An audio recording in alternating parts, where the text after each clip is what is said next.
This comes from the scroll of Caribal Pachtherman, who wrote, "The forebears of all the nations of man were once one people, and they were the elect of God who delivered all the earth over to them, all the people, the beasts of the field, the creatures of the wasteland, and the things that grow. They dwelt through long ages in lands of peace and plenty. There were some who struggled harder, were more disciplined, because their forefathers had crossed the great dark void. Their desires were turned Godward, and they were called the children of God. Their country was undulating and forested. It was fertile, having many rivers and marshes. There were great mountains to the east and to the west, and in the north was a vast stony plain.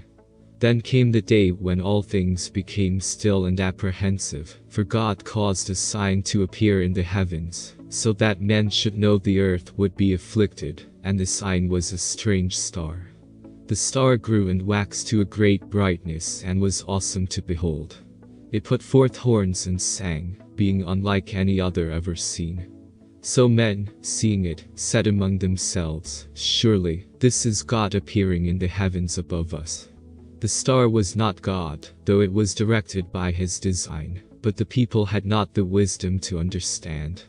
Then, God manifested himself in the heavens. His voice was as the roll of thunders, and he was clothed with smoke and fire. He carried lightnings in his hand, and his breath, falling upon the earth, brought forth brimstone and embers. His eye was a black void, and his mouth an abyss containing the winds of destruction. He encircled the whole of the heavens, bearing upon his back a black robe adorned with stars. Such was the likeness and manifestation of God in those days. Awesome was his countenance, terrible his voice of wrath. The sun and moon hid themselves in fear, and there was a heavy darkness over the face of the earth. God passed through the spaces of the heavens above with a mighty roar and a loud trumpeting. Then came the grim dead silence and black red-lit twilight of doom. Great fires and smoke rose up from the ground, and men gasped for air. The land was rent asunder and swept clean by a mighty deluge of waters. A hole opened up in the middle of the land, the waters entered, and it sank beneath the seas.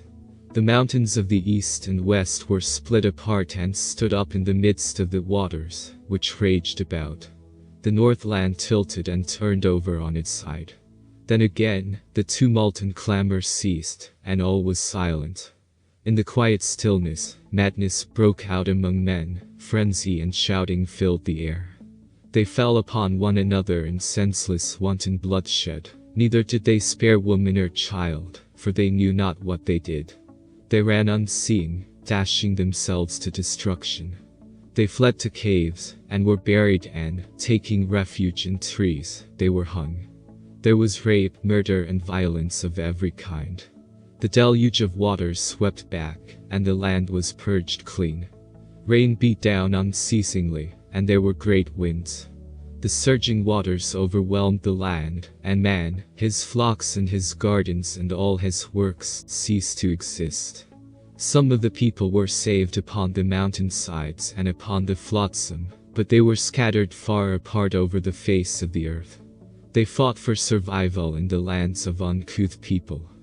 Amid coldness, they survived in caves and sheltered places. The land of the little people and the land of giants, the land of the necklace ones and the land of marshes and mists, the lands of the east and west, were all inundated. The mountain land and the lands of the south, where there is gold and great beasts, were not covered by the waters. Men were distracted and in despair. They rejected the unseen God behind all things for something, which they had seen and known by its manifestation. They were less than children in those days, and could not know that God had afflicted the earth in understanding and not willfully, for the sake of man and the correction of his ways. The earth is not for the pleasure of man, but is a place of instruction for his soul. A man more readily feels the stirrings of his spirit in the face of disaster than in the lap of luxury. The tuition of the soul is a long and arduous course of instruction and training. God is good, and from good, evil cannot come. He is perfect, and perfection cannot produce imperfection. Only the limited understanding of man sees imperfection in that which is perfect for its purpose. This grievous affliction of man was another of his great tests.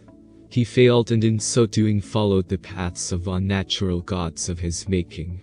Man makes gods by naming them, but wherein this is the benefit to him? Evil comes into the midst of mankind, spawned by the fears and ignorance of men.